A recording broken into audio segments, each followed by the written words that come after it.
Hello बच्चों, ये lecture number 3 का पार्ट बी है। लास्ट क्लास में हम लोग ने क्या क्या देखा था बेटा?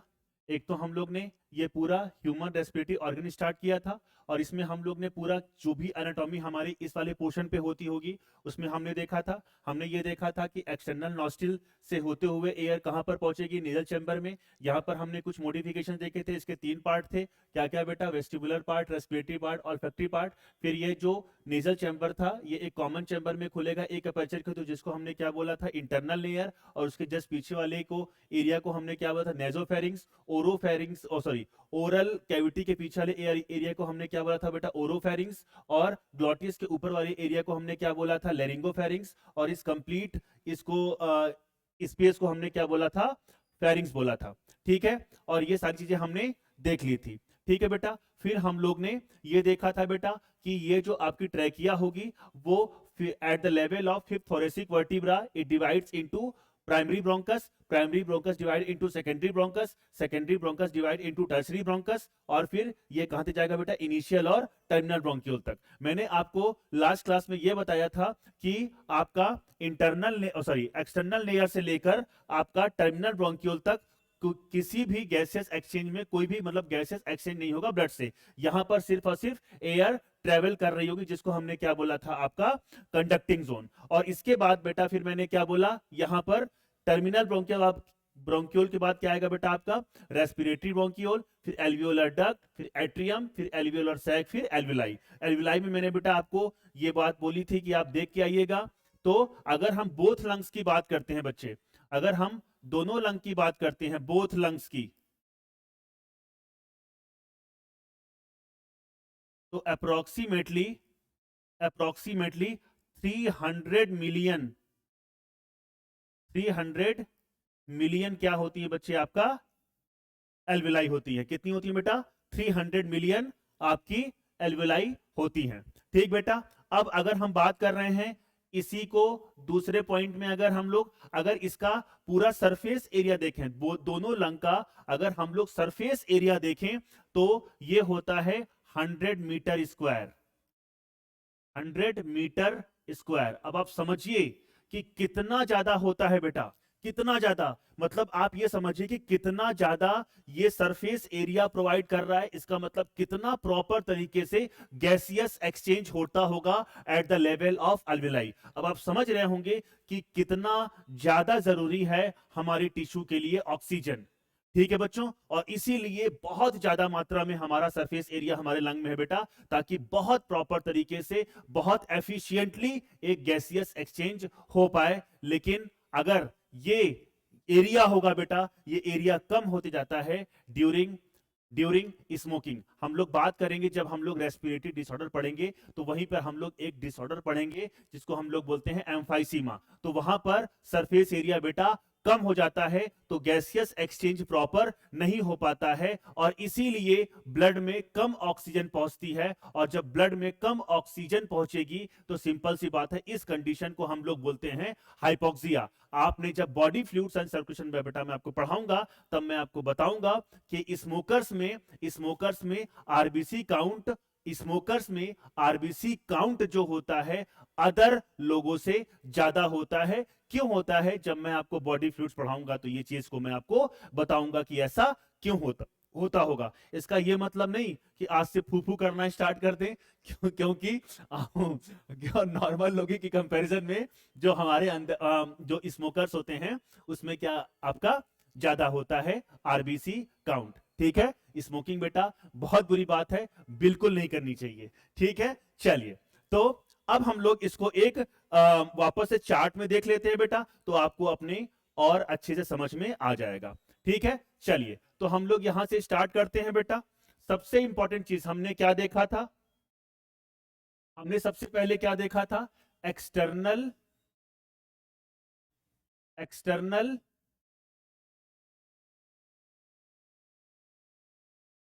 एक्सटर्नल नेयर्स या एक्सटर्नल नॉस्ट्रिल्स। ठीक है, चलिए एक्सटर्नल लेयर के बाद क्या आया था बेटा? बताइए। Nasal chamber. नेजल चैम्बर, बिल्कुल सही बात है, नेजल चैम्बर आया था। कोई बता पाएगा क्या बेटा कि नेजल चैम्बर में हम लोग ने नेजल चैम्बर में हम लोग ने कितने पार्ट देखे थे? हम लोग ने 3 पार्ट देखे थे। कौन कौन सा बेटा बताइए, भूल गए क्या? पहला क्या था? Vestibular part. दूसरा क्या था? Respiratory part. और थर्ड पार्ट क्या था बेटा आपका? Olfactory part. वेरी गुड, ठीक है। नेजल चैम्बर के बाद आपने क्या देखा था बेटा? इंटरनल इंटरनल नेयर इंटरनल नेयर्स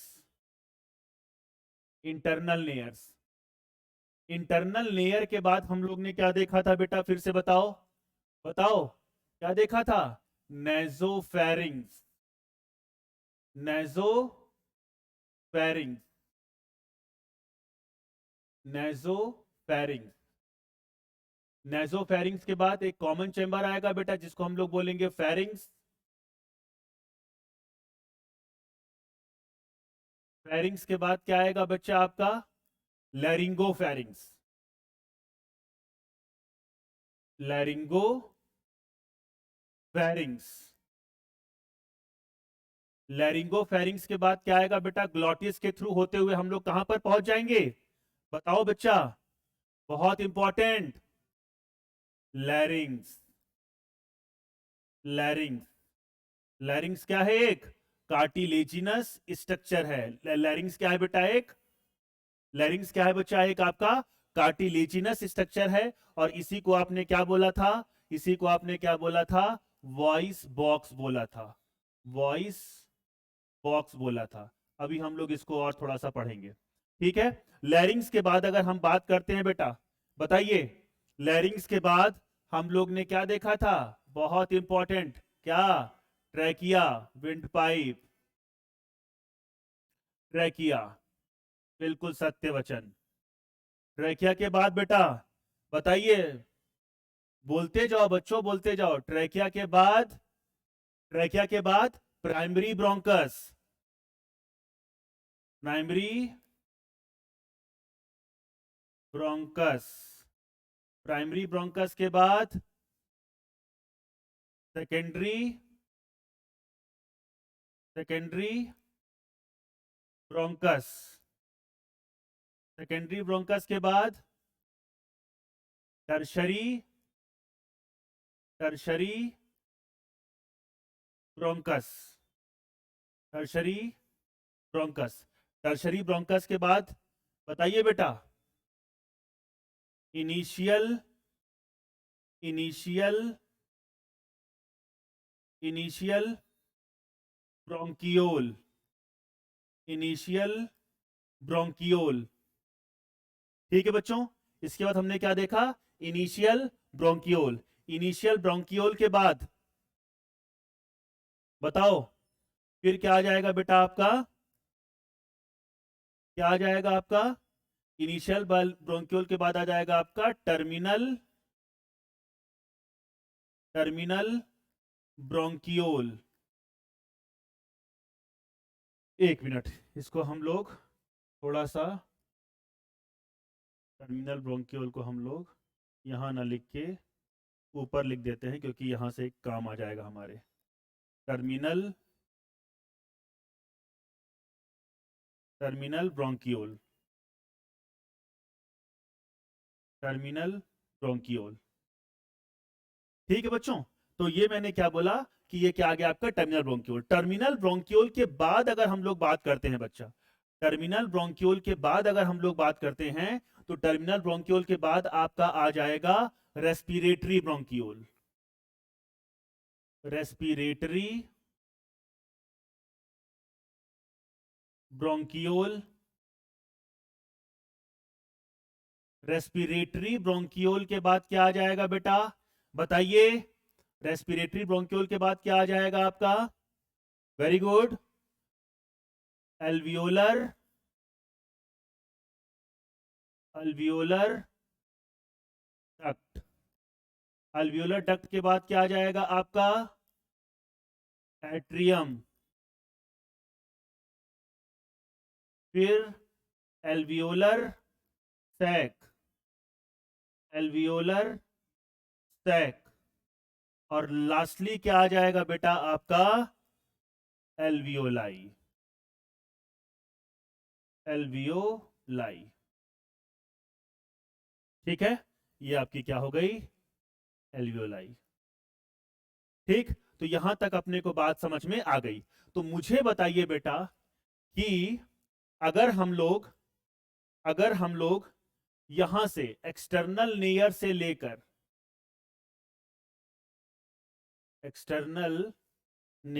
लेकर एक मिनट, इसको हम लोग थोड़ा सा और अच्छा कर सकते हैं।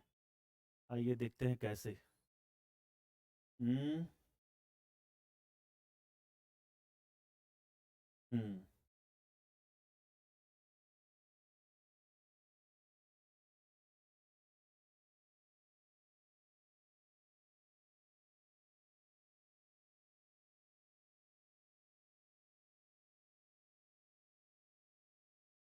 हम्म ये वाला पूरा पार्ट जो मैंने बनाया बेटा, ये वाला पूरा पार्ट आपका किसके अंदर आ जाएगा, ये पूरा पार्ट कहलाता है आपका conducting zone.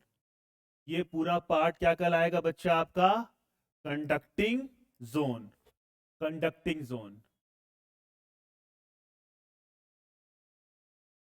Conducting zone, conducting zone, ये पार्ट आप बेटा याद रखिएगा। इसको हमने क्या बोला है, कंडक्टिंग जोन। एक चीज और याद रखिए, कंडक्टिंग जोन में एक चीज और याद रखना है बेटा, no gaseous exchange. No gaseous exchange, कोई भी गैसियस एक्सचेंज यहां पर नहीं होगा। No gaseous exchange. ठीक है, ठीक है बच्चा, ठीक है। और यहीं पर आपका डेड स्पेस एयर, यहीं पर होगा बेटा आपका dead space air volume. Dead space air volume, जिसको लास्ट क्लास में मैंने इसकी वैल्यू भी बताई थी आपको। बताइए बेटा कितनी होगी, 150 ml। 150 ml। चलिए, ठीक है बच्चों। तो ये आपका, ये वाला जो पोर्शन मैंने बताया बेटा, ये आपका क्या हो गया, आपका कंडक्टिंग जोन हो गया। ठीक, अब आइए, अब हम लोग क्या देखते हैं, आपका रेस्पिरेटरी जोन। क्या देखते हैं बच्चों, रेस्पिरेटरी जोन।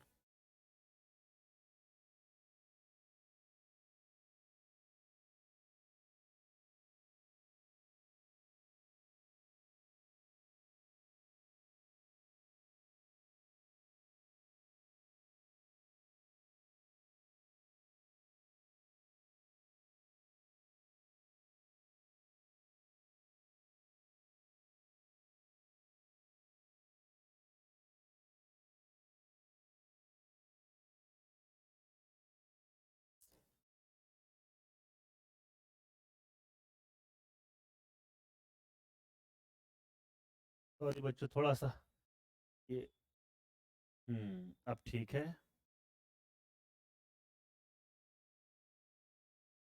ये वाला जो जोन मैंने बनाना है,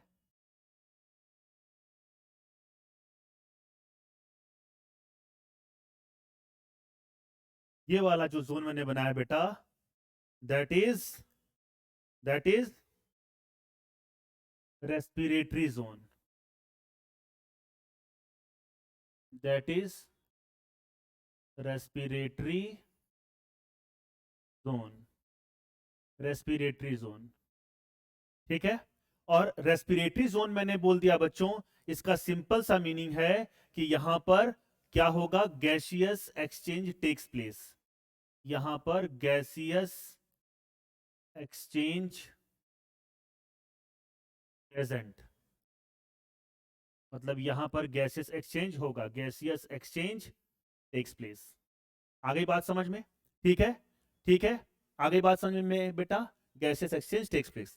ठीक, एक चीज मैं आपको यहां पर और बता दूं, जहां पर भी बेटा एक्सचेंज होता है, जहां पर भी आपका एक्सचेंज होगा, एक बात आप ध्यान में रखिएगा कि वहां पर जो एपिथेलियम देखने को मिलेगी वहां पर कौन सी एपिथेलियम होगी बेटा आपकी, बताइए, सिंपल स्क्वेमस एपिथेलियम। क्योंकि अगर आपने टिश्यू पढ़ा होगा तो आपने ये जरूर पढ़ा होगा कि जहां पर भी डिफ्यूजन ऑफ गैसेस होता है या जहां पर भी फिल्ट्रेशन होता है, दो ही काम है।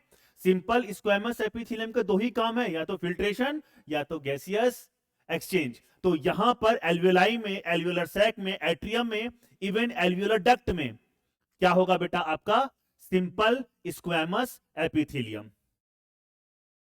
Simple squamous epithelium. तो मैं यहां पर इस चीज को भी अच्छे से मेंशन कर देता हूं ताकि आपको याद रहे। ठीक है, तो यहां पर जो आपकी एपिथेलियम देखने को मिलेगी बेटा, यहां पर देखने को मिलेगी सिंपल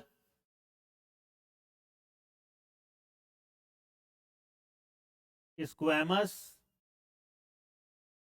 सिंपल स्क्वेमस एपिथेलियम। जो आपसे क्वेश्चन पूछेगा बेटा वही मैं आपको पढ़ा रहा हूं कि कहां पर कौन सी एपिथेलियम देखने को मिलती है, सिंपल स्क्वेमस एपिथेलियम। ठीक है, मैं यहां पर इसलिए बोल रहा हूं क्योंकि अगर मैं बात करूं ट्रैकिया की,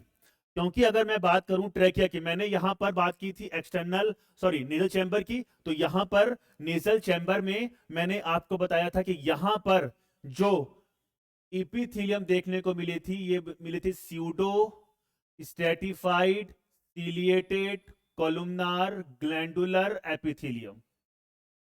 आगे बात समझ में बेटा, अगर आपसे कोई पूछे कि ट्रैकिया में कौन सी मिलेगी, तो ट्रैकिया में भी यही मिलती है, pseudo stratified ciliated columnar glandular epithelium.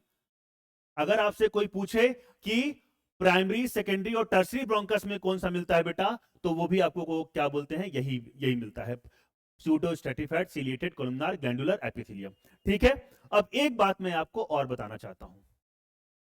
यहां पर एक को हम लोग बोलते हैं ब्रोंकियल ट्री और एक को हम लोग बोलते हैं बेटा रेस्पिरेटरी ट्री। एक को हम लोग क्या बोलते हैं बेटा, ब्रोंकियल ट्री, और एक को हम लोग क्या बोलते हैं, रेस्पिरेटरी ट्री। याद रखिएगा कि प्राइमरी ब्रोंकस से लेकर टर्मिनल ब्रोंकियोल तक को, प्राइमरी ब्रोंकस से लेकर टर्मिनल ब्रोंकियोल तक को हम लोग क्या बोलते हैं बेटा, क्या बोलते हैं, ब्रोंकियल ट्री। और रेस्पिरेटरी ब्रोंकियोल से लेके एल्वेलाई तक हम लोग क्या बोलते हैं, आपका क्या बोलते हैं, रेस्पिरेटरी ट्री। याद रखेंगे पक्का, ठीक है। चलिए, तो मैंने रेस्पिरेटरी जोन को एक नाम और देना है, that is respiratory tree. Respiratory tree. आगे बच्चे बात समझ में, ठीक है। और मैंने यहां पर एक चीज और ऐड करनी है, दैट इज, बताइए,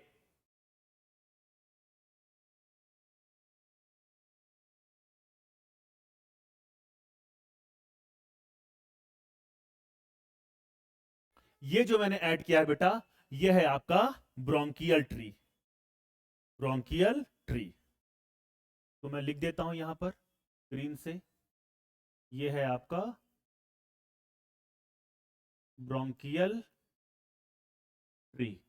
ठीक है, इन सारी बातों को मैंने आगे मेंशन कर रखा है, लेकिन मैंने ये सोचा कि ये चार्ट भी आपको पढ़ा दूं तो आपको समझ में आ जाएगा। ठीक है, primary bronchus, secondary bronchus, tertiary bronchus, फिर इनिशियल ब्रोंक्यूल्स और टर्मिनल ब्रोंक्यूल्स तक, यहां पर इसको हम लोग क्या बोलेंगे, ब्रोंकियल ट्री। और रेस्पिरेटरी ब्रोंक्यूल से लेके एल्वेलाई तक हम लोग क्या बोलेंगे बेटा, इसको क्या बोलेंगे, आपका रेस्पिरेटरी ट्री। और यहां पर रेस्पिरेटरी जोन इसलिए बोल रहे हैं क्योंकि यहां पर गैसियस एक्सचेंज होगा, लेकिन यहां पर गैसियस एक्सचेंज नहीं होगा, यहां पर सिर्फ कंडक्शन ऑफ एयर होगा। That's why I am calling it is a conducting zone. तो इतनी बात अगर मुझे समझ में आ गई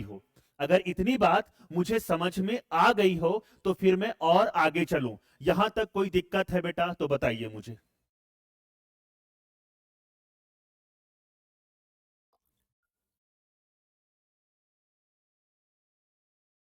चलिए, मुझे लगता है यहां तक कोई दिक्कत वाली बात नहीं है। बाकी सारी चीजें जो भी थी हमने धीरे धीरे पढ़ ली। ठीक है बेटा, अब देखिए मैंने यहां पर सारी चीजें लिख ली है। मैंने यहां पर सारी चीजें लिख रखी हैं ताकि जो मैंने समझा रखा है वही सेम चीज मैंने यहां पर लिखा हुआ है। सबसे पहले क्या था बेटा, एक्सटर्नल नॉस्ट्रिल या नेयर्स, pair of external nostril opening out about the upper lip, this is a NCERT line. ये आपकी एनसीईआरटी लाइन है बच्चा, ये आपकी क्या है, एनसीईआरटी लाइन है। It leads to nasal chamber through the nasal passage, जो कि मैंने आपको पहले ही बता रखा है। अब मैंने क्या बोला बेटा, nasal chamber, nasal septum, nasal septum बेटा ये देखिए, ये आपके दो एक्सटर्नल नॉस्ट्रिल हैं और बीच में क्या आएगा आपका नेजल सेप्टम। और जो नेजल सेप्टम होता है made up of hyaline cartilage, made up of hyaline cartilage, nasal cavity into two nasal, देखो nasal cavity into two nasal chamber, ठीक है यहां पर, ठीक। चलिए फिर मैंने क्या बोला, each nasal chamber divides into 3 regions. मैंने क्या बोला था, जो भी आपका ये नेजल, ये भी एक नेजल चैम्बर और ये भी एक आपका नेजल चैम्बर, ये दोनों ही नेजल चैम्बर आपके 3 रीजन्स में डिवाइड होंगे। और इन रीजन्स को मैं आपको पहले ही बता चुका हूं कि वो 2 रीजन कौन कौन से थे बेटा, बताइए मुझे। 2 नहीं बेटा, 3 रीजन लिखा हुआ है ना, तो कौन कौन से रीजन थे यहां पर, एक तो था आपका, बताइए, हाँ वेस्टिबुलर रीजन, एक आपका क्या था बताइए, रेस्पिरेटरी, और थर्ड क्या था आपका ऑल्फैक्टरी। ये देखो मैंने लिख रखा है, एक मैंने क्या लिखा है, वेस्टिबुलर पार्ट, एक रेस्पिरेटरी पार्ट और एक ऑल्फैक्टरी पार्ट। सारी चीजें मैंने बेटा आपको पहले ही बता रखी हैं, सारी चीजें मैंने आपको पहले ही बता रखी हैं। ये आपका क्या था, वेस्टिबुलर पार्ट, ये आपका क्या है, रेस्पिरेटरी पार्ट, और ये आपका क्या है बच्चा, ऑल्फैक्टरी पार्ट। ठीक, ये समझ में आ गया आपको, ठीक। अब यहां पर vestibular part, smaller anterior part lined by hairs, act as a filter and prevents entry of dust particle, entry of dust particle, मतलब यही सेम चीज तो मैंने आपको बताई थी कि ये एंट्री ऑफ डस्ट पार्टिकल को प्रिवेंट करेगा। Lined by pseudo stratified ciliated columnar glandular epithelium, लिख दिया बेटा। Act as a air conditioner it and brings the inspired air at the body temperature. इसका मतलब जो आप एयर को इनहेल करोगे, इंस्पायर करोगे, उसी एयर को बॉडी टेम्परेचर तक लाने का काम कौन सा जोन करता होगा, आपका रेस्पिरेटरी वाला पार्ट करता होगा। फिर मैंने क्या लिख रखा है बेटा आपका, olfactory part, upper part lined by olfactory epithelium that is Schneiderian membrane, this region act as a organ of smell, organ of smell बेटा। आप जो प्यारी प्यारी पिज्जा की खुशबू, जो चाय की खुशबू, जो भी आपको पसंद होगा खाने में, वो जो आप उसकी खुशबू, ठीक है, जो आप इनहेल करते हो बेटा, वो इसी वाले रीजन से, इसी वाले रीजन से आप क्या कर पाते हो, रिकॉग्नाइज कर पाते हो, ऑल्फैक्टरी वाले पार्ट में। ठीक है, एक बात मैं यहां पर आपको बताना चाहूंगा बेटा, कि ये जो ऑल्फैक्टरी वाला पार्ट होता है, ये जो मेम्ब्रेन होती है, ये जो ऑल्फैक्टरी मेम्ब्रेन होती है, ये सुपीरियर कॉन्की के ऊपर होती है, ये सुपीरियर कॉन्की के ऊपर होती है। ये वाला पॉइंट आप जरूर याद रखिएगा बेटा, सुपीरियर, सुपीरियर कॉन्की के ऊपर, ठीक। चलिए, ठीक है, ऑल्फैक्टरी एपिथेलियम या Schneiderian membrane, this region act as a organ of, बता दिया। This membrane contains bipolar neuron, बता दिया था पहले ही। सपोर्टिंग सेल्स या कोलुमनार सेल्स भी होती है बेटा यहाँ पे, और बोमन्स ग्लैंड, इनको हम लोग क्या बोलते हैं, म्यूकस ग्लैंड। एक बात मेरे प्यारे बच्चों याद रखिएगा कि जो मैंने आपको बता रखा है, क्या बताया है बेटा, हाँ आवाज आ रही है, आवाज आ रही है, ठीक है। तो मैंने क्या बोला, बोमन्स ग्लैंड, जो म्यूकस ग्लैंड होती हैं, ये आपका नेजल चैम्बर में मिल रही है बेटा। लेकिन जब हम लोग बोमन्स कैप्सूल की बात करते हैं, तो Bowman's capsule is a part of क्या, नेफ्रॉन का पार्ट होता है। ठीक है बच्चों, चलिए, ठीक। अब मैंने आगे क्या लिख रखा है, क्या लिख रखा है बेटा, ये आपका नेजल चैम्बर हो गया। नेजल चैम्बर के बाद हम लोग कहां पर आ गए, इंटरनल नेयर्स पे, इंटरनल नेयर्स पे। देखो मैंने क्या लिख रखा है बेटा, हाँ, part posterior opening of nasal chamber that leads to nasopharynx, यही मैंने सिंपली बताई थी। और उसके बाद क्या आएगा बेटा आपका, फेरिंग्स, फेरिंग्स देख लो, कंप्राइजेस नेजोफेरिंग्स, ओरोफेरिंग्स एंड लैरिंगोफेरिंग्स। अब एक चीज मैंने यहां पर लिख रखी है नोट करके, और ये नोट बहुत इंपॉर्टेंट है बच्चों, ये नोट बहुत इंपॉर्टेंट है, इससे क्वेश्चन पूछा जा सकता है। ठीक है, अब ये वाला जो मैंने लिख रखा है, इसको समझाने से पहले, इसको बताने से पहले मैं आपको एक चीज समझा देता हूं पहले, फिर आपको समझ में आ जाएगा। ठीक है, जैसे कि अब क्योंकि हमने सुनना बंद कर दिया है बेटा, नहीं तो जब हम लोग पहले के टाइम पे जब सुना करते थे, जब हम लोग ईयर पढ़ते थे, तो हम लोग वहां पर कुछ इस तरीके का पढ़ते थे बेटा।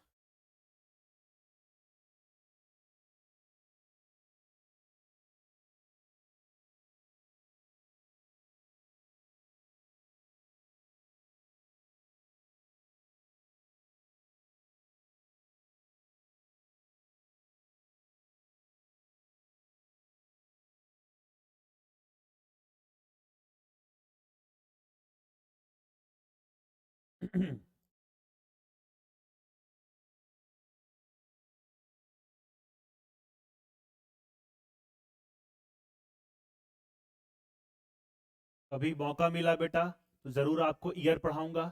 जब ईयर पढ़ाऊंगा तो मैं आपको ये सब चीजें बताऊंगा। अभी सिर्फ मेरा जितना काम है मैं उतना ही काम करके निकल जाता हूं, ताकि आपको चीजें समझ में भी आ जाए और आप अच्छे से चीजों को रिकॉग्नाइज भी कर पाओ। ठीक, ये मैंने ईयर का पार्ट बना दिया बेटा। ठीक है, ये आपका ईयर पिन्ना है, ये आपका ईयर पिन्ना है बेटा। ठीक है, ये आपका ईयर पिन्ना है। ठीक, ये आपका ईयर पिन्ना है। ईयर पिन्ना बहुत ज्यादा नहीं पढ़ाऊंगा बेटा, ये है आपका ईयर पिन्ना। ठीक है, ये है आपकी external auditory canal, external auditory canal है। ठीक है, और ये वाला जो पार्ट है बेटा, इसको हम लोग बोलते हैं मिडिल ईयर। क्या बोलते हैं? Middle ear. मिडिल ईयर तो हम लोग ऊपर लिख देते हैं थोड़ा सा, इसको हम लोग बोलते हैं मिडिल ईयर। Middle ear. ठीक है, ये जो मैंने रेड कलर से बना रखा है बच्चा, that is tympanic membrane. Ear drum, जिसको क्या बोलते हैं हम लोग? Ear drum. Tympanic, tympanic membrane, या इसी को हम लोग क्या बोलते हैं बेटा? Ear drum. Ear drum. ठीक है, टिम्पैनिक मेम्ब्रेन या ईयर ड्रम। ठीक, और यहीं पर 3 बोन्स होती हैं बेटा, यहीं पर 3 बोन्स होती हैं। मैं अब बोन्स के नाम अगर मैं बताऊं तो आप लोग, अरे नालायको, तुम लोग को नहीं पता है क्या? यहां पर क्या रहता है आपका? मैलियस। फिर यहां पर कुछ इस तरीके का, ये है आपका इंकस, और फिर कुछ इस तरीके से आपका क्या होता है? स्टेपीज। ठीक है, ठीक है, ऐसे नहीं होता, ये यहाँ पर अटैच होता है, ये यहाँ पर अटैच होता है, मैंने ऐसे बना दिया है। ठीक है, ये यहाँ पर अटैच होता है, ये मैलियस, ये इंकस, ये स्टेपिस, और यहाँ पर अटैच होता है। ये आपका इंटरनल ईयर है, ये मिडिल ईयर, और ये वाला पार्ट क्या है बेटा? आपका इंटरनल ईयर। ये बस मैं रफ डायग्राम बना रहा हूं, ये क्या है आपका? Internal ear. अब समझिएगा कि ईयर पढ़ाते पढ़ाते रेस्पिरेटरी सिस्टम हम ईयर पर कहां कहां पहुंच गए और क्यों पहुंच गए। ठीक, ये जो आपकी टिम्पैनिक मेम्ब्रेन होती है बेटा, ये आपका यहां पर एयर आ रही होगी, यहां पर एयर आ रही होगी बेटा, यहां पर एयर आ रही होगी, एयर, और इसी एयर से आपका जो वाइब्रेशन होगा, टिम्पैनिक मेम्ब्रेन जो होगा आपका वाइब्रेट करेगा, और फिर आपका एंडोलिम्फ वाइब्रेट होकर आपको सुनाई देगा। ये सब हम लोग पढ़ते थे फिजियोलॉजी, हियरिंग ऑफ फिजियोलॉजी। ठीक है, कैसे पढ़ते थे वो बाद में देखेंगे। ठीक है, अभी हम लोग सिर्फ इतना समझिए कि एयर जब यहां पर टकराएगी बेटा, तो एक प्रेशर एग्जर्ट करेगी, तो हो सकता है कि ये टिम्पैनिक मेम्ब्रेन क्या हो जाए? परफोरेट हो जाए या फट जाए। ठीक है, तो इस टिम्पैनिक मेम्ब्रेन के दोनों तरफ हम लोग को क्या रखना पड़ेगा? एयर का बैलेंस रखना पड़ेगा, ताकि ये मेम्ब्रेन क्या ना हो पाए? परफोरेट ना हो पाए। मतलब दोनों तरफ हम लोग को प्रेशर सेम रखना पड़ेगा, दोनों तरफ हम लोग को प्रेशर क्या रखना पड़ेगा बेटा? सेम रखना पड़ेगा। और सेम प्रेशर रखने के लिए, सेम प्रेशर रखने के लिए बेटा, हम लोग यहां से एक हम लोग यहां से एक ट्यूब लगाते हैं, और इस ट्यूब को हम लोग क्या बोलते हैं बेटा? Eustachian tube. इस ट्यूब को हम लोग क्या बोल रहे हैं बेटा? Eustachian tube. Eustachian tube. और ये यूस्टेकियन ट्यूब खुलती कहां पर है बेटा? पता है आपका? फेरिंग्स वाले पार्ट में खुलती है, फेरिंग्स वाले पार्ट में खुलती है। इसका मतलब कि जो एयर से, सॉरी, जो माउथ से जो हम लोग एयर लेंगे बेटा, वो फेरिंग्स में पहुंचेगा ओरोफेरिंग्स से होते हुए, ठीक है, और यहां से कान से भी पहुंच रहा है, तो दोनों तरफ एयर का प्रेशर मेंटेन है, और मेंटेन होने के कारण ये टिम्पैनिक मेम्ब्रेन या ईयर ड्रम परफोरेट नहीं होता है, नहीं होता है।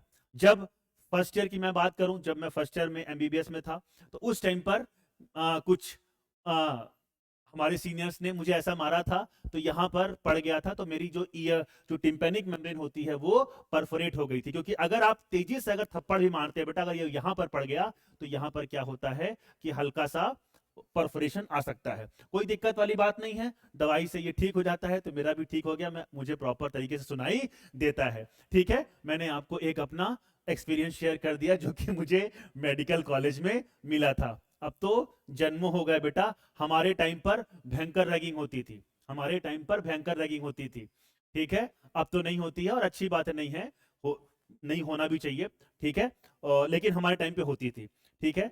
अब बहुत ज्यादा मैं ऑनलाइन इस चीजों को बता नहीं सकता हूं, कभी जब हम आपसे रूबरू होंगे तो बिल्कुल बताएंगे बेटा आपको, ठीक है। चलिए, तो टिम्पैनिक मेम्ब्रेन या ईयर ड्रम को परफोरेट ना हो, इसलिए एक यूस्टेकियन ट्यूब कहां से कनेक्टेड होती है, फेरिंग्स से। तो वही चीज मैंने लिख रखी है, यूस्टेकियन ट्यूब कनेक्ट फेरिंग्स, यानी कि बेसिकली वो कहां पर, नेसोफेरिंग्स विद मिडिल ईयर। देख लो, देख लो ये, ओ सॉरी, देख लो बेटा, ये आपका क्या है, ये आपका मिडिल ईयर ही तो है, ठीक है। चलिए, तो मुझे अब आपको समझ में आ गया हो कि मैंने क्या बताया। अब फिर हम लोग कहां पर पहुंच गए बेटा, कहां पर पहुंच गए, फेरिंग्स के बाद हम लोग पहुंच गए लैरिंग्स पे। और मैंने हमेशा क्या बोला है कि लैरिंग्स इज ए कार्टिलेजिनस बॉक्स। ये बेटा क्या है, एक आपका कार्टिलेजिनस बॉक्स है, ये आपका क्या है बेटा, कार्टिलेजिनस बॉक्स, कार्टिलेजिनस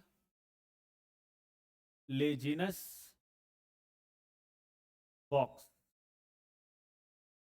अब थोड़ा सा मैंने इसको समझाने की कोशिश की है बेटा, ये वाला जो पार्ट है, ये वाला जो पार्ट है बेटा, ये आपका थायराइड कार्टिलेज है।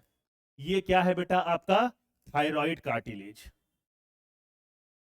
एक मिनट रुक जाओ बेटा, इसको हम लोग थोड़ा सा,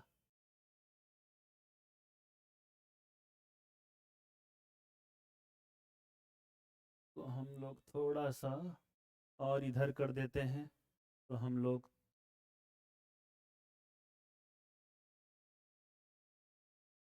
हाँ, अब इसको थोड़ा सा इधर कर देंगे, नहीं, इसको हम लोग क्या करते हैं, कॉपी करते हैं, और इसको हम लोग यहाँ पर पेस्ट कर देते हैं। वाह सर वाह, क्या बात है, थोड़ी होता है, हम लोग के साथ ये सुविधा थोड़ी है। कोई बात नहीं बेटा, अब ठीक, अब ठीक है, अब ठीक है, थोड़ा बड़ा भी हो गया, ठीक। चलो, तो अब हम लोग इसकी थोड़ी सी लेवलिंग कर लेते हैं, तो आपको समझ में आ जाएगा, ठीक है बेटा। तो सामने वाला जो कार्टिलेज होता है, ये आपका क्या है बेटा, thyroid cartilage,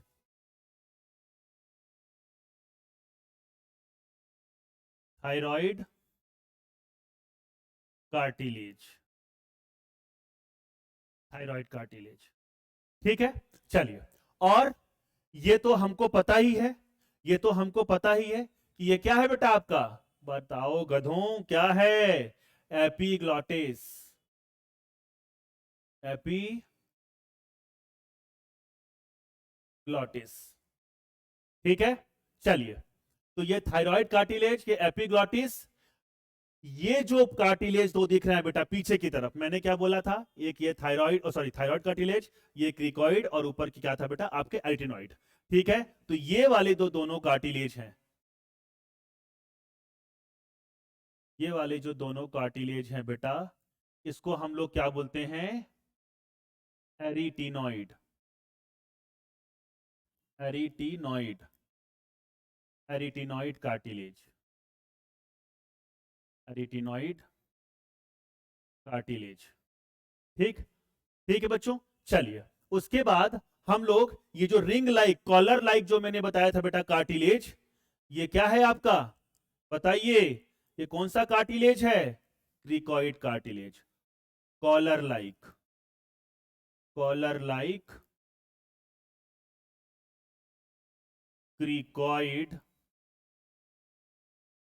cricoid cartilage, cricoid cartilage. आगे बच्चे बात समझ में? तो देखो ये पूरा एक चैम्बर बन गया, एक बॉक्स बन गया, थायराइड, एटिनॉइड, क्रिकॉइड। आगे बात समझ में? और ये क्या है आपका?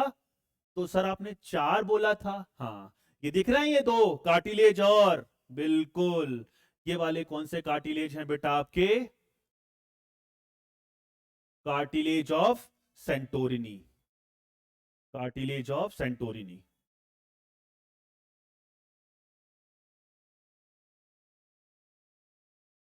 Cartilage of Santorini, Santorini. आगे बात समझ में बेटा? Cartilage of Santorini. अब सुनो, यहां पर जब हमने कार्टिलेज के बारे में देखा, हाँ क्यूबॉइड और क्यूनिफॉर्म होता है, वो अपने को याद रखने की जरूरत नहीं है। अब जब कभी बेटा हम लोग टिश्यू पढ़ेंगे तो हम लोग कार्टिलेज के बारे में पढ़ते हैं, तो हम लोग वहां पर एग्जांपल्स ऑफ कार्टिलेज पढ़ते हैं। तो हमें यह पता होना चाहिए कि ये मैंने कार्टिलेज तो लिख रखा है कि लेकिन कौन से टाइप का कार्टिलेज है। ठीक है, अगर हम एपिग्लॉटिस और कार्टिलेज ऑफ सेंटोरिनी की बात करते हैं, अगर हम बेटा, मैंने क्या बोला, अगर हम एपिग्लॉटिस और कार्टिलेज ऑफ सेंटोरिनी की बात करते हैं, तो ये दोनों क्या होते हैं आपके? Elastic cartilage, elastic cartilage. आगे बात समझ में बेटा? ठीक है, लेकिन अगर हम बात कर रहे हैं थायराइड कार्टिलेज की, तो ये वाला है आपका Highline cartilage, Highline cartilage.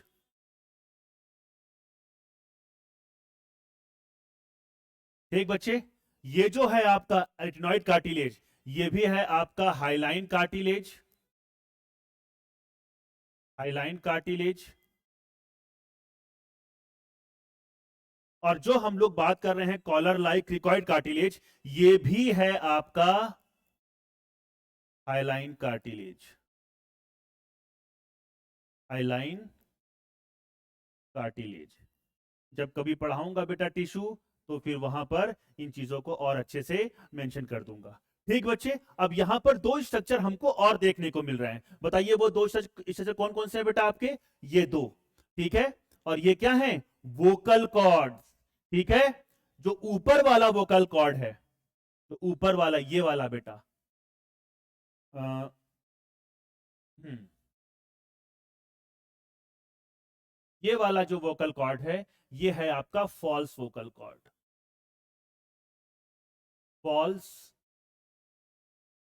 Vocal cord. ये क्या है बेटा आपका? False vocal cord. ये वाला क्या है बच्चा आपका? False vocal cord. ठीक है, और जो ये नीचे वाला है बेटा, ये है आपका ट्रू वोकल कॉर्ड, ये है आपका ट्रू वोकल कॉर्ड। अब याद रखिएगा, दोनों के दोनों, क्योंकि मैंने येलो से इसीलिए बना रखा है बेटा, क्योंकि जब आप कभी टिश्यू पढ़ेंगे तो ये बने होते हैं येलो फाइब्रस कनेक्टिव टिश्यू के बने होते हैं। किसके बने होते हैं बेटा? Yellow fibrous, yellow fibrous connective tissue के बने होते हैं। अगर हम ट्रू वोकल कॉर्ड की बात करते हैं, तो ये भी बना होता है बेटा आपका येलो फाइब्रस कनेक्टिव टिश्यू। अब सुनना बच्चों बात ध्यान से, मैं क्या बताने की कोशिश कर रहा हूं। ठीक, सुनो बात ध्यान से। अभी नहीं, अभी तो बहुत पढ़ना है, अभी तो बहुत पढ़ना है।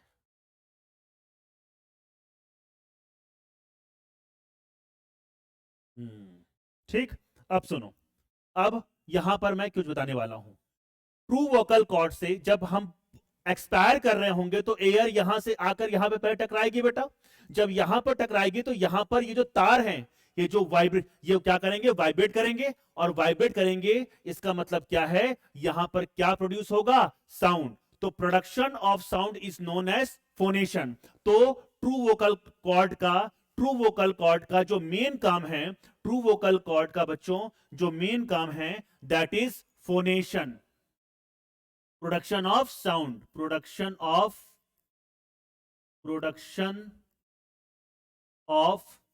साउंड, प्रोडक्शन ऑफ साउंड, इसको हम क्या बोलेंगे, फोनेशन।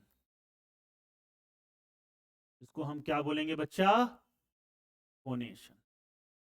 ठीक है, तो ट्रू वोकल कॉर्ड का काम क्या है, फोनेशन। लेकिन मुझे बताइए, आप कभी एक काम करना, घर जाकर घर में ही बैठ के देख रहे होगे, तो जब आप कभी घर में बैठा, कोशिश कीजिएगा कि जीभ पकड़ के अपनी बोलने की कोशिश कीजिएगा, बस घे घे की आवाज ही आएगी।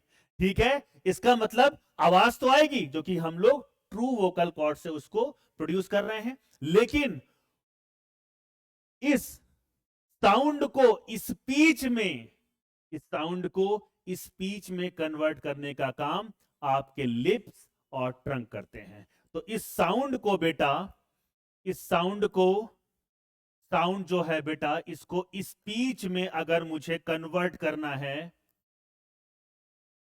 स्पीच में, वर्ड्स में कन्वर्ट करना है, तो मुझे किसकी हेल्प लगेगी, किसकी हेल्प लगेगी, लिप्स और टंग की। और इसीलिए इनको क्या बोलते हैं, मसल्स ऑफ आर्टिकुलेशन। पढ़ेंगे, सेंट्रल नर्वस सिस्टम के द्वारा ही इनको रेगुलेट किया जा रहा है बेटा। समझ में आई बात। जब हम लोग सेंट्रल नर्वस सिस्टम का जब फंक्शन पढ़ेंगे, सेरेब्रम का जब हम लोग फंक्शन पढ़ेंगे, तो वहां पर इस चीज को देखेंगे। तो स्पीच, साउंड प्रोडक्शन का काम किसने किया, ट्रू वोकल कॉर्ड ने। लेकिन स्पीच का काम किसने किया बेटा, लिप्स एंड टंग ने, लिप्स एंड टंग ने बेटा क्या किया, ठीक है, क्या किया, ठीक है, स्पीच में कन्वर्ट किया। और इसको रेगुलेट कर कौन कर रहा है, regulated by central nervous system. और सेंट्रल नर्वस सिस्टम में भी हम लोग किस में जाएंगे, सेरेब्रम में, पढ़ेंगे बेटा आगे।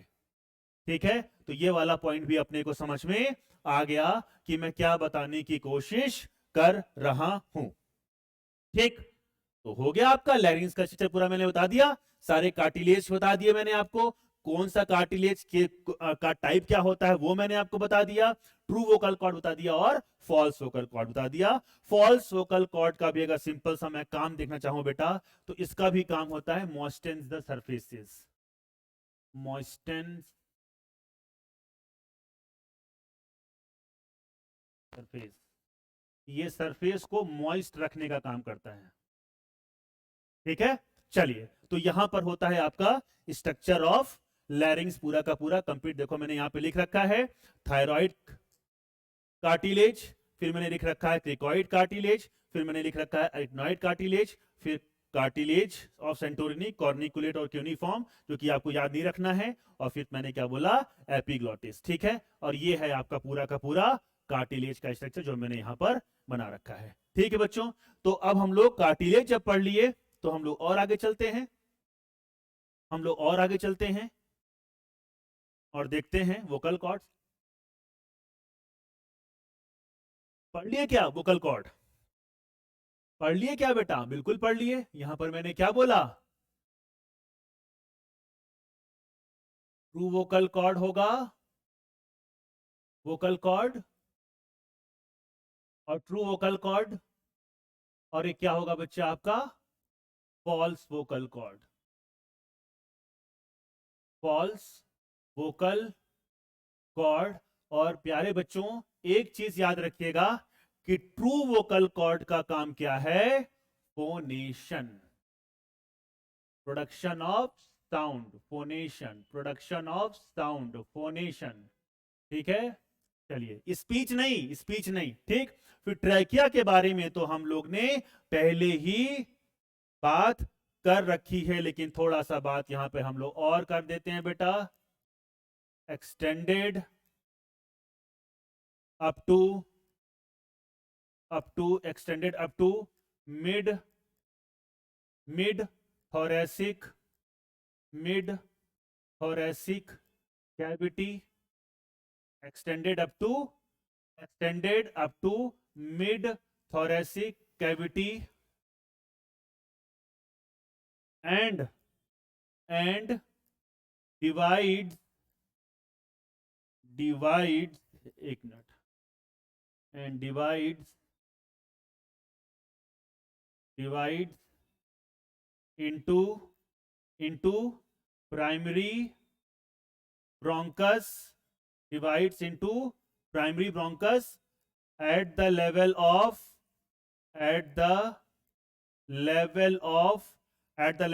बताइए बच्चों, at the level of बताइए fifth thoracic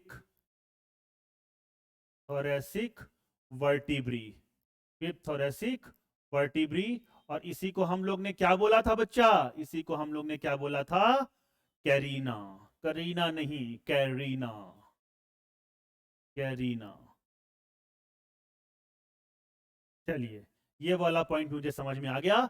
फिर हमने क्या लिख रखा है बेटा, देखो primary bronchi, one pair of small thin tubular structure formed by division of trachea, ठीक है बच्चों। और primary bronchi,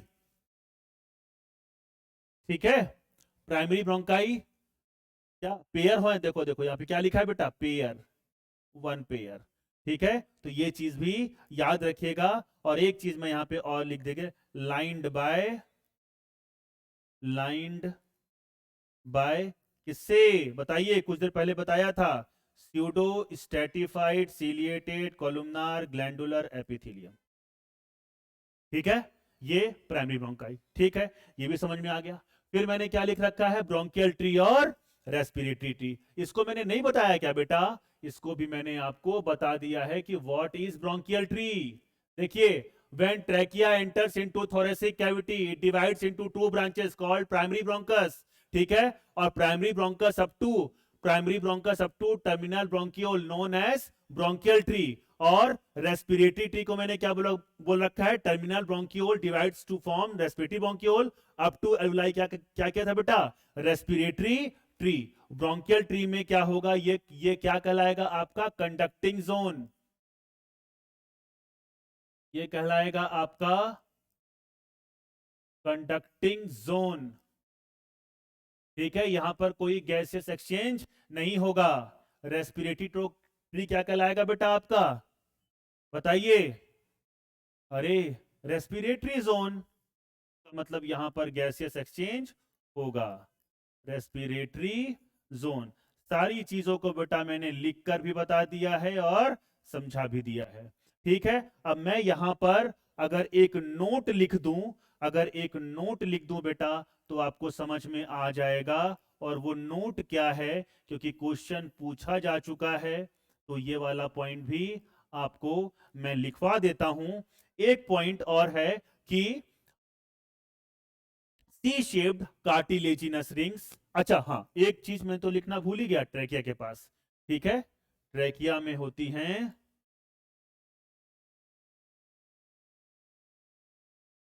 contains C-shaped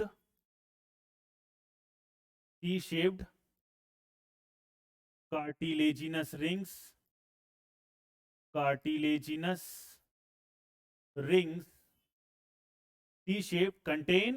C-shaped cartilaginous rings। और ये कितनी थी बेटा आपकी, 16 to 20 थी, ठीक है। और ये क्या थी, डॉर्सली इनकम्प्लीट थी। ये वाला पॉइंट भी आप याद रखिएगा, dorsally incomplete,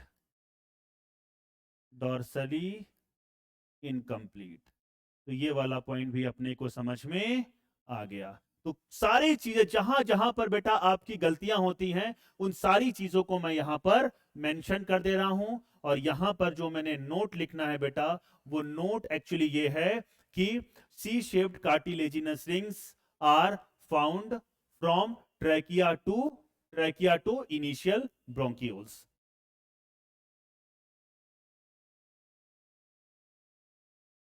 C shaped cartilaginous T-shaped cartilaginous rings are found from trachea to initial bronchioles, ये आपकी एनसीईआरटी की लाइन है। बच्चे इस क्वेश्चन को गलत करते हैं और इसीलिए फिर मैंने ये वाला भी आपको बता दिया बेटा कि यहां पर कोई दिक्कत आपको नहीं होगी। ठीक है बच्चों, अब कुछ एनसीईआरटी के स्टेटमेंट मैं अगली बार लेके आऊंगा और आते ही मैं आपको 5 से 6 क्वेश्चन कराऊंगा बेटा, स्टेटमेंट और एजर्शन रीजन वाले, और उसके बाद फिर हम लोग स्टार्ट करेंगे बेटा लंग्स। अब ये क्लास यहीं पे खत्म होती है बेटा। Again I am telling you, कोई भी दिक्कत हो, कोई भी परेशानी हो, यू कैन आस्क मी। ठीक है, ये सारा का सारा जो नोट्स मैंने बनाया है बेटा lecture number 3 A and B का, इसको मैंने एक साथ पीडीएफ में आपको सेंड कर दूंगा। कहां पर? मैं आपको सेंड कर दूंगा टेलीग्राम चैनल पे। ठीक है बच्चों, टेलीग्राम चैनल पे मैं आपको भेज दूंगा, वहां से आप डाउनलोड करके नोट्स प्रॉपर तरीके से बनाइएगा बेटा। नोट्स में कोई कोताही मत कीजिएगा। जब आप अपने हाथों से लिखेंगे, जब आप अपने हाथों से डायग्राम बनाएंगे, तो फिर आपको एक एक चीज बिल्कुल क्रिस्टल क्लियर दिमाग में हो जाएगी। मैंने सारी चीजें, सारे के सारे क्वेश्चन जो भी आपके बन सकते थे, जो भी रिलेटेड क्वेश्चन इस टॉपिक से जहां तक बन सकता था, मैंने सारे क्वेश्चन को कवर किया है बेटा। तो बिल्कुल टेंशन नहीं है। अगर आप नोट्स प्रॉपर तरीके से, ये जो मैं आपको बनवा रहा हूं, अगर ये आप प्रॉपर तरीके से बनाते चलोगे, बिलीव मानिए कि आपका एक एक क्वेश्चन आपको सॉल्व हो जाएगा। मेरा यही रिकमेंडेशन रहेगा। बहुत सारे बच्चे बेटा सिर्फ और सिर्फ एनसीईआरटी को रीड करते हैं, नोट्स प्रॉपर नहीं बनाते हैं। आई डोंट नो वाई ऐसा क्यों करते हैं, मुझे समझ में नहीं आता। नोट्स बहुत जरूरी है, नोट्स बहुत जरूरी है बेटा बनाना। बिलीव मानिए, मैंने अपने एमबीबीएस लाइफ में भी नोट्स बनाकर ही पढ़े हैं। बहुत इंपॉर्टेंट होता है बेटा, नोट्स अगर आप बनाकर पढ़ते हैं तो आपको चीजें याद रहती हैं। नो डाउट अबाउट इट कि मैं पूरे एमबीबीएस का नोट्स नहीं बना सकता था, लेकिन जो नोट्स मैं बनाता था, वो नोट्स जब मैं पेपर देने जाता था, चाहे फर्स्ट ईयर हो गया, सेकंड ईयर हो गया, तो वो नोट्स वहां पर भी काम आते थे और क्विक रिवीजन में काम आता है। वही चीज मैं आपको बोलता हूं कि जितना प्रॉपर तरीके से आप नोट्स को समझ पाओगे, उतनी प्रॉपर तरीके से आप अपनी एनसीईआरटी को, जब आप नोट्स से जब आप कुछ भी पढ़ लेना आप एनसीईआरटी में, आपको एक एक चीज समझ में आ जाएगी। एक दो लाइन है, जैसे कि कंडक्टिंग जोन के बारे में लिख रखा है कि वो एयर को ह्यूमिडिफाई करता है, ये सब मैं आपको बता दूंगा। एक दो नोट और है जो मैं लिखवा दूंगा, ताकि एक भी आपकी एनसीईआरटी की लाइन ना छूटे और कोई भी कॉन्सेप्ट आपसे ना छूटे बेटा। ठीक है, तो आप प्लीज, अगर कोई भी डाउट आता है तो प्लीज कमेंट सेक्शन में मुझसे पूछ सकते हैं, या आप डायरेक्टली भी मुझसे क्वेश्चन पूछ सकते हैं। ठीक है बच्चों, चलिए ध्यान रखिए, स्वस्थ रहिए और अपना ख्याल रखिए। थैंक यू सो मच बच्चों।